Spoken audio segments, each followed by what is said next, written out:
Hello and welcome once again to Akosia's blog.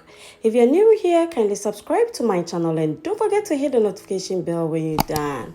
Today we are going to prepare Ghana tea bread. It's so simple and easy to make.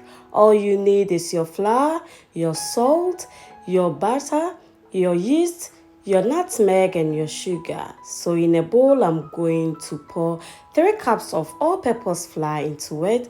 After, I'm going to add a teaspoon of salt and then mix it all together. Then I'm going to add a teaspoon of nutmeg and 2 tablespoonfuls of my sugar, and also add 14 grams of my yeast to it. I added the salt first because I didn't want it to come into contact with the yeast. After, I'm going to mix it all together. When salt comes into contact with yeast, it doesn't allow it to activate. So after I'm creating a hole in the middle of it and pouring melted butter into it, I also added a tablespoonful of pineapple essence for flavor. After, I'm going to mix it all together.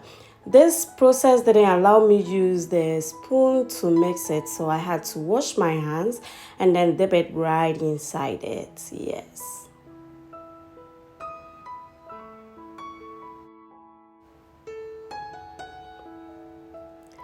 So we are going to add 250 ml of warm water to it. That's 1/4 of a liter, and then we are going to mix it gradually. Make sure not to add all the water at once. Add it little at a time. You mix and then you add till all is absorbed.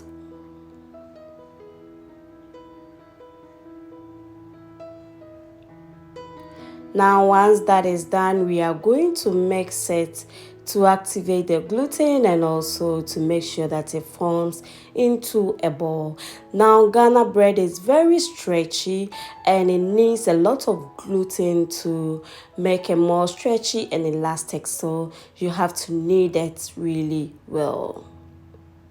And also make sure, or today we are not going to use any tool like a stand mixer or any kitchen aid to make our bread. We are going the manual way today. So I'm cleaning my surface and then I'm going to dust it with some flour. Be generous with it, and then I'm going to transfer the dough onto the surface, and this time I'm going to knead it for about 15 to 20 minutes to activate the gluten or till it's very stretchy. You can use your stand mixer, but like I told you, if you don't have it, you can use your hands to do it, and trust me, the result will be so perfect. And also, once you are kneading, be slapping the dough on the surface so that the kneading becomes very easy, and also it activates the gluten faster. So you knead and then you slap it on the surface. You knead, you slap it on the surface like that. You're going to do this for about 10 times, 10 to 15 times, and then we would be okay with the results. Yes. Now we all can see that it's becoming stretchy, unlike it was when we first started kneading it. So we're going to continue to do that till it's smooth.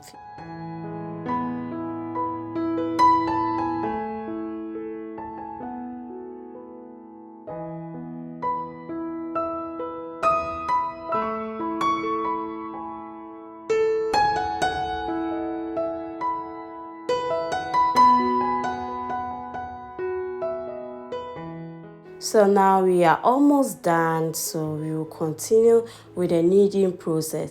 If you know you can't do it or you'll be tired, just use your stand mixer and then it would also give you the same result. But today's recipe is for those who do not have any tool in the house to prepare your tea bread.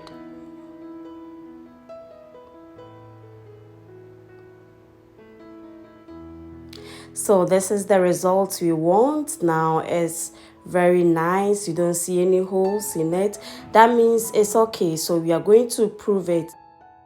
So we are going to cover it, and when it doubles up in size like you see here, then it's okay. Now you can prove your dough in the sun or in any temperature that is within 30 to 32 degrees Celsius. So once that is done, we are going to dust our pan. Remember that Ghana tea bread has a lot of flour being dusted on it. Yes, that makes it so unique. So you dust the pan and then dust our working surface with it. Make sure to be generous with the flour too. And then we are going to deflate it. Yes, we are going to make sure that no bubbles or airs are trapped inside the dough at this stage.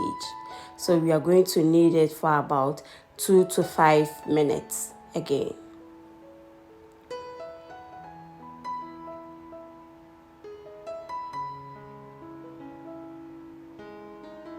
So once that is done, we are going to divide it into 3 equal parts.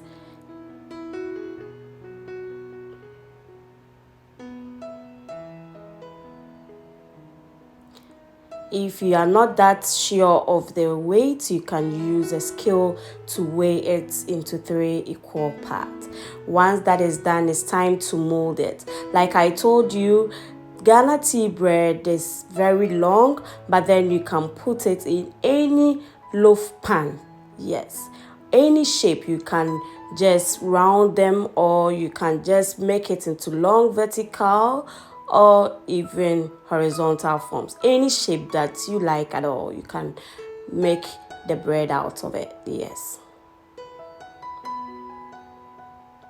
You can also use your rolling pin to roll it nicely. Like I told you today, we are not going to use any tools, so we are only going to use the hands to make our bread. So now I roll it and tuck it in.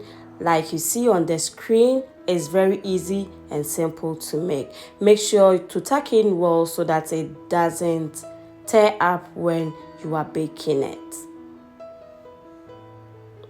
Now roll it and make the molds very smooth, at least, and then drop it on your baking tray. Now we will continue to do same to the rest, and then we will continue with the process. Now this is self-explanatory, so you can watch the video and then you see how it is done. Like I told you, you can use a rolling pin or you can use your hands like I'm demonstrating here.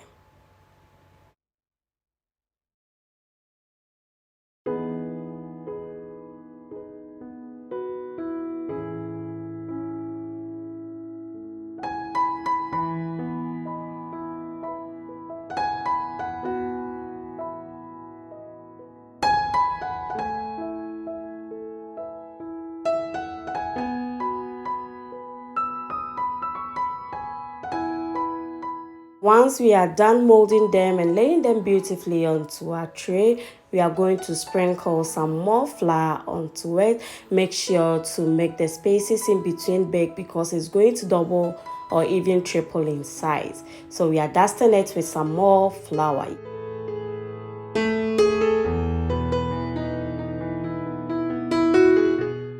Once I'm done, I'm going to cover it and allow it to rise or double in size. Now this is the result, and at this stage I'm preheating my oven at 180 degrees Celsius. We are going to bake our bread for 20 to 25 minutes depending on how brown you want your bread. Now at the end of 22 minutes, this is how it looks like. It's to my preference, so I'm going to take it out of the oven, and voila, our tea bread is ready. Enjoy this with any drink of your choice, but in Ghana it really goes with a chocolate drink, Milo drink, or a Lipton tea. Yes. Thank you, lovely people, for watching my video. Don't forget to like, subscribe, share me out for more recipes. Till we see each other next time, it's bye-bye.